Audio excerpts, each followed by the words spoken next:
A police report revealing new, disturbing details about the investigation into a missing child. Friends and family of a missing kayaker want the public to know the person behind the picture as they hold out hope he will be found alive. A former Aurora police officer will not be going to jail despite being found guilty of doing nothing while her partner attacked a suspect. We begin this hour with breaking news. Fire crews are on the scene of a two-alarm fire that's taken over part of an apartment complex in Centennial. This is the live look from Sky 9. South Metro Fire says this started a little after 3:30. They arrived to the flames and smoke in an attic space of the building in the Glen Oaks complex, just south of the streets of South Glen. That's just off of University between Arapahoe and Dry Creek.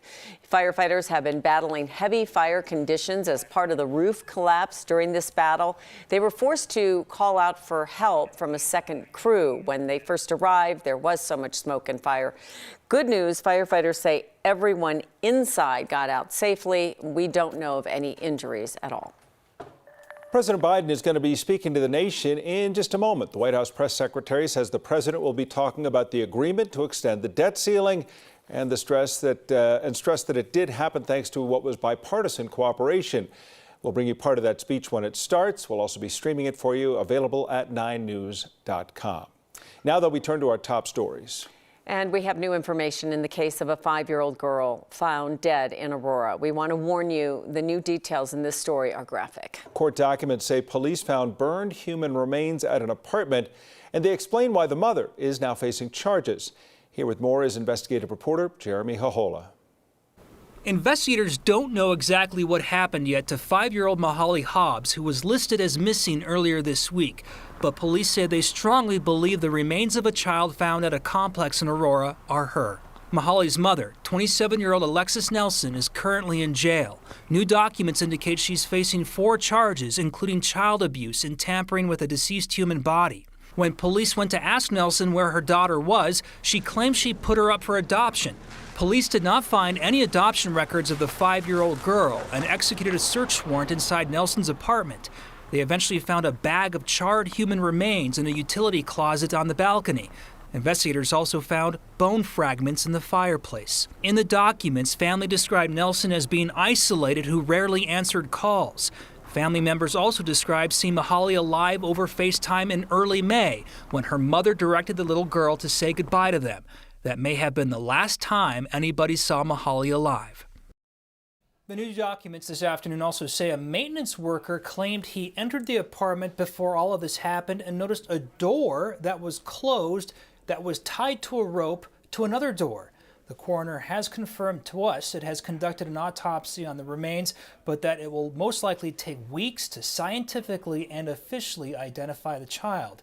So far, the mother in this case, Nelson, is not facing any murder charges, but that could change sometime next week. Back to you. All right, Jeremy Hahola reporting. Thank you. I want to take you right to the Oval Office at the White House. President Biden is addressing the agreement to raise the debt ceiling. Let's listen in now. There were extreme voices threatening to take America for the first time in our 247-year history into default on our national debt. Nothing would have been more irresponsible. Nothing would have been more catastrophic. Our economy would have been thrown into recession. Retirement accounts for millions of Americans would have been decimated. 8 million Americans would have lost their jobs. Default would have destroyed our nation's credit rating, which would have made everything from mortgages to car loans to funding for the government much more expensive. And it would have taken years to climb out of that hole. And America's standing as the most trusted, reliable financial partner in the world would have been shattered. So, it was critical to reach an agreement. And it's very good news for the American people. No one got everything they wanted, but the American people got what they needed. We averted an economic crisis, an economic collapse. We're cutting spending and bringing the deficits down at the same time. We're protecting important priorities from Social Security to Medicare to Medicaid to veterans to our transformational investments in infrastructure and clean energy. I want to commend Speaker McCarthy. Again, we will continue to stream this on our website at 9news.com. The president talking live right now about the agreement reached between all the budgetary facilities of the president's office and the Congress as well. Full details of the announcement is available on our website as well. New details tonight. The teenager that Aurora police shot and killed yesterday was 14 years old. Police say Jordell Richardson was among a group of teen boys who robbed a business at 8th Avenue and Dayton Street. They allegedly stole vape supplies. Police tell us one of them threatened the store clerk with a gun. Then the group took off with an officer behind them. Police say the officer told the teen with the gun to drop it. There was a struggle, and police say the officer shot him. He died at the hospital. 2 other teens were arrested, but police say several others sped away in a stolen minivan and have not been found. Here in Colorado, a Lyft driver has been arrested, accused of sexually assaulting a young teenager that he was driving. Aurora police just announcing today that Shenfu Wu was arrested in May for sexual assault on a child. Their fear is that there might be other unreported assaults. The victim that Wu was accused of assaulting is a 13-year-old girl that he was giving a ride home to. Police are asking that any other victims do come forward by calling the Metro Denver Crime Stoppers line. More clouds and storms moving into the Front Range. Doesn't look like it from that view, though. Kind of spotty this afternoon. Some areas could see some stormy skies into the evening. Radar shows most of the activity is out east, was over the airport not long ago, and we could see a soggy and chilly weekend. Danielle's going to tell us what we can expect coming up. The Grand County Sheriff's Office is still looking for a kayaker who went missing last weekend on the Colorado River near Hot Sulphur Springs. But his backpack and his belongings were found yesterday. Ann Herbst spoke to family and friends about how Ari Harms wanted to make this state and the world better. Ari is so much more than a single photo that's floating around the internet right now. A person is more than a press release could ever contain. Ari Harms bursts off the page. Once you get to know him, you realize that there was a little puzzle piece of joy missing.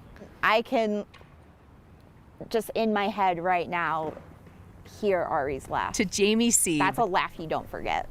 He's way more than the missing kayaker talked generically about on the news. Is colorful and joyous and silly, intelligent. Jamie says the real story is about how their friend fought for justice. Ari was very focused on making sure spaces he went into were very inclusive and safe. They don't tolerate injustice of any kind. To Madeline, he's a little brother with big plans to improve the world. Like trying to make things better for LGBTQ plus folks, and they did that through their work. Like they got a master's degree so they could work in immigrant rights. Recently, he got a new job too. Ari Uncle adores her. Esther is so far a lot like Ari in a lot of ways. She's so happy and positive. Ari is definitely a funkle in my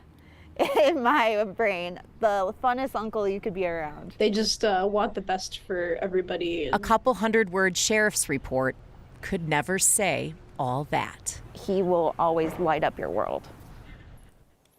Ari's mom told Ann that she wants everyone in Ari's friend group to know that they are reading all of the messages on Ari's Facebook page and that it's been comforting to know how much their son is loved in Colorado and beyond.